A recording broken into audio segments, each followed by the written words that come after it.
யாரங்கே? அந்த ஜார்ஜை இழுத்து வாருங்கள்.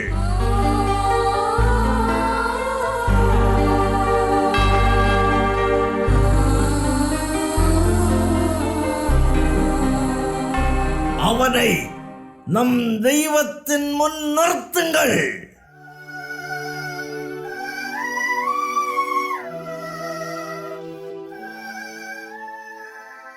தெய்வமே அப்பல்லோ, இவன் நம் மத துரோகி.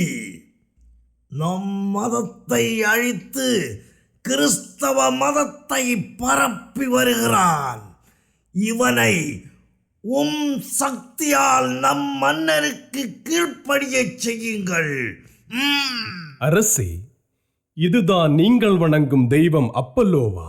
ஆமா. இந்த தெய்வத்தை தானே நான் வணங்க சொல்கின்றீர்கள்? ஆமா. நான் வணங்க வேண்டும் என்றால் அனைத்து உலகத்திற்கும் அனைத்து உயிர்களுக்கும் ஒரே ஆண்டவராக இருக்க வேண்டும். தங்கள் கடவுளிடம் அதை கேட்கலாமா? நான் அனைத்து உலகம் அல்ல, இந்த உலகையும் உயிர்களையும் படைத்தவர் எங்கள் தெய்வம் அப்பல்லோதான். அப்படியெனில் நான் இப்போதே கேட்டு விடுகிறேன். நான் உன்னை கடவுளாக வணங்குவது உனக்கு முறையாகுமா? இல்லை, நான் கடவுள் இல்லை. என்னை கடவுளாக வணங்குவது முறையாகாது.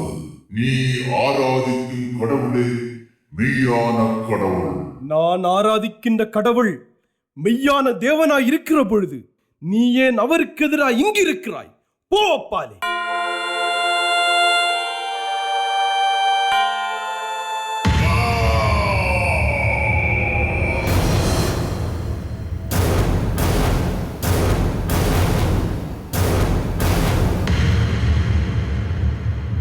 அரசே, இப்போது நான் யாரை வணங்க வேண்டும்?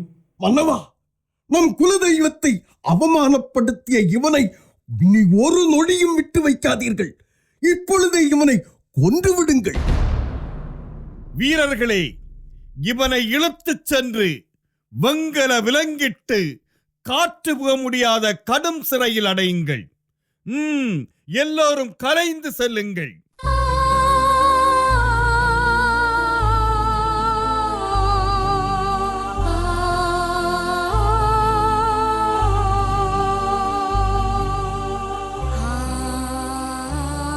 குருக்கள் ஒரு மானிடனை கீழ்ப்படிய செய்ய முடியவில்லை. இனி எதற்காக இங்கே நிற்கிறாய்? உடனே சென்று விடு. உன்னை இனி என் நாட்டில் பார்த்தால் கொன்று விடுவேன்.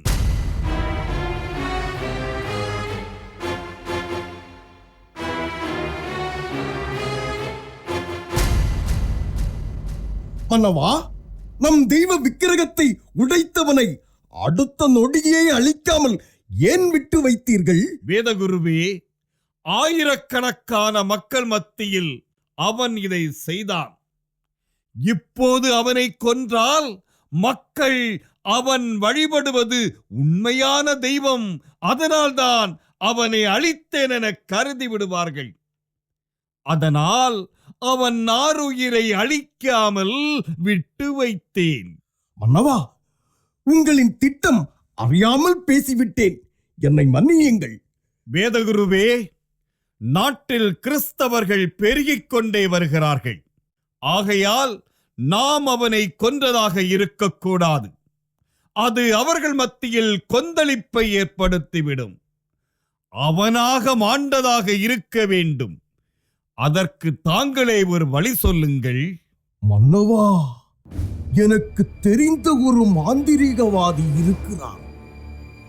அவன் பெயர் நாஸ்தானியூஸ். அவன் 9 பேய்களின் துணையால் பில்லி சூனியம், வஞ்சனை, ஏவல் செய்து பிழைக்கிறான். அவனை அழைத்து கொடிய நச்சு கலந்த பானம் ஒன்று தயாரித்து அதை குடிக்க கொடுத்து ஜார்ஜை கொன்றுவிடலாம். சபாஸ், அப்படியே செய்யலாம். கடைசி வரை அவனது மரணமும் மர்மமாகவே இருக்கும். இனி ஒரு நொடி பொழுதும் தாமதிக்க வேண்டாம். உடனே மந்திரவாதி நஸ்தானியுஸை அழைத்து வாருங்கள்.